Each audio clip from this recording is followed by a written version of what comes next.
Class 9th chapter 2 बहुपद। तो सबसे पहले बहुपद के बारे में जानेंगे। बहुपद क्या होता है? तो बहुपद की डेफिनेशन है, बहुपद इस प्रकार के बीजीय व्यंजक होते हैं जिनके अंदर चरों के सभी घातांक धनात्मक पूर्ण संख्याएं होती हैं। और जो बहुपद का टाइप होता है वो होता है एक पद, द्विपद, त्रिपद, इस तरीक़ा से, जिसके अंदर एक पद है, जिसके अंदर दो पद हैं, जिसके अंदर तीन पद हैं। एक नोट है, ऋणात्मक या भिन्नात्मक यानी नेगेटिव नहीं होना चाहिए जो, और भिन्नात्मक यानी फ्रैक्शन नहीं होना चाहिए। घातांक वाले व्यंजक जैसे कि x की पावर -1, x की पावर -2 बहुपद नहीं हो सकते हैं। तो x के -1 को क्या लिख सकते हो? 1/x। तो ये क्या होगा? बहुपद। इसे क्या लिख सकते हैं? 1/x²। तो ये भी बहुपद नहीं होगा। तो अब एक्सरसाइज को शुरू करने जा रहे हैं। पहला क्वेश्चन है,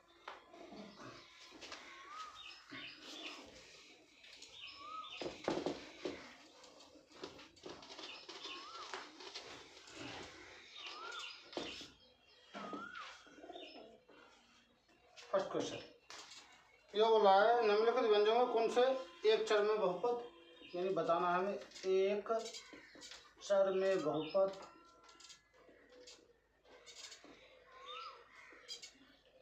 और कौन नहीं है। कारण के साथ अपने उत्तर की प्रस्तुति लीजिए। तो पहला है इसमें 4x² - 3x + 7।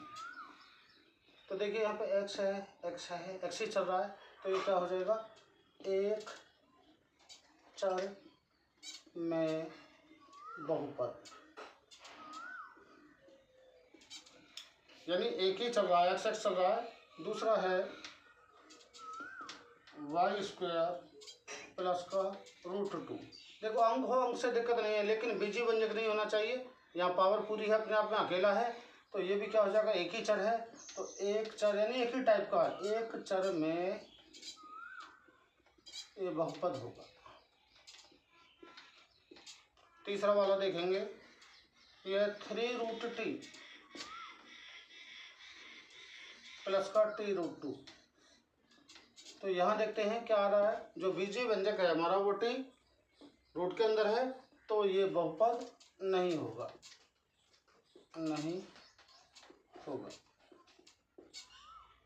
फोर्थ देखेंगे, y + 2/y किसमें आएगा? फ्रैक्शन है। देखिए फ्रैक्शन है, तो ये भी बहुपद नहीं होगा,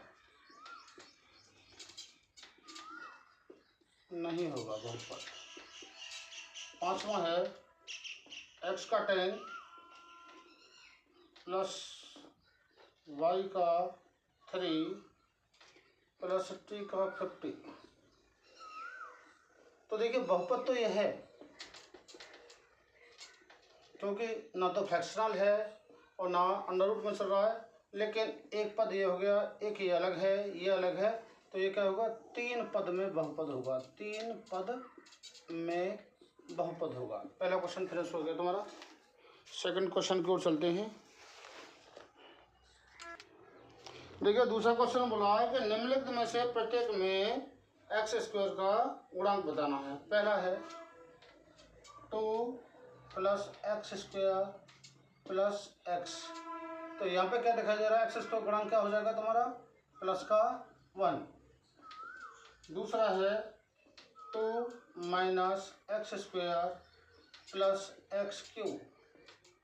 तो x² गुणांक देखेंगे माइनस है, एक साथ चलता है, -1। तीसरा है π/2 x² + का x। तो x² गुणांक देखते हैं, π/2 चल रहा है इसके साथ, तो इसका गुणांक हो जाएगा π/2। फोर्थ देखेंगे, ये है √2x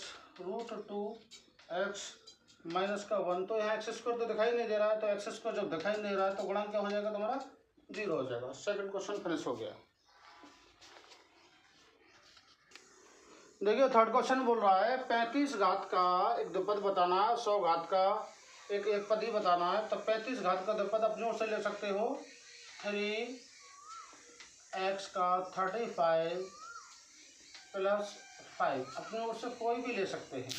इसे इस तरीक़ा से ले सकते हो, 2a का 35 + 7 यानी कोई भी अपने उत्तर दे सकते हैं। और 100 घात का 1 पद है तो इसे लिख सकते हो 3x का 100 लिख सकते हैं, 2a का 100 लिख सकते हो, 5y का 100 लिख सकते हो। ये सभी क्या हो जाएंगे, ये 1 पद में चलेगा 100 पावर का, और ये 2 पद ही होगा 35 पावर का। क्वेश्चन नंबर नेक्स्ट देखेंगे। देखिए क्वेश्चन 4 बोला है निम्नलिखित बहुपदों में से प्रत्येक बहुपद की घात ज्ञात कीजिए। 5x³ + 4x² + 7x। तो इस टाइप के क्वेश्चन क्या होता है, जो सबसे बड़ी पावर होती है उसे लिया जाता है। पावर यहाँ पे दिखाई दे रहा है भाई, यहाँ पे 3 है या 2 है या 1 है, तो जो घात होगा इसकी कितना हो जाएगा 3। यहाँ पे देखते हैं जो पावर सबसे बड़ी 2 है तो यहाँ पे घात हो जाएगा 2। यहाँ पे दिखाई दे रहा है पावर, भाई कोई पावर नहीं है तो इसका मतलब क्या है, घात जो हो जाएगी इसकी 1 हो जाएगी। और यहाँ पे बीजी व्यंजक है ही नहीं, कोई भी बीजी व्यंजक नहीं है, तो यहाँ घात जो होगी वो हो जाएगी तुम्हारी 0 हो जाएगी। क्वेश्चन नंबर 4 फिनिश हो गया। प्रश्नावली का अंतिम प्रश्न है कि बताइए कि निम्नलिखित बहुपदों में से कौन कौन बहुपद रैखिक है, कौन द्विघाती है और कौन त्रिघाती है। तो देखो यहाँ पे पावर जो दिखाई दे रही है, 2 पावर दिखाई दे रही है। पहले वाले में x² + x, तो ये क्या हो जाएगा द्विघाती। यहाँ पे पावर दिखाई दे रहा है 3, तो ये हो जाएगा त्रिघाती। यहाँ पे पावर दिखाई दे रहा है सबसे बड़ा 2, तो ये हो जाएगा द्विघाती। यहाँ पे पावर कोई भी नहीं है और जिसमें कोई पावर नहीं होती है वो होता है तुम्हारा रैखिक समीकरण, तो ये हो जाएगा तुम्हारा रैखिक।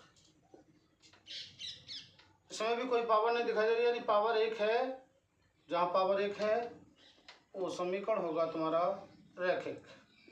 इधर देखते हैं पावर 2 दिखाई दे रहा है, 2 पावर है तो क्या हो जाएगा द्विघाती हो जाएगा। और इधर पावर 3 है तो ये हो जाएगा तुम्हारा त्रिघाती। तो इस तरीक़ा से प्रश्नावली समाप्त होती है। बस शेयर जरूर करो, मेहनत कर रहे हैं तुम्हारे लिए। धन्यवाद।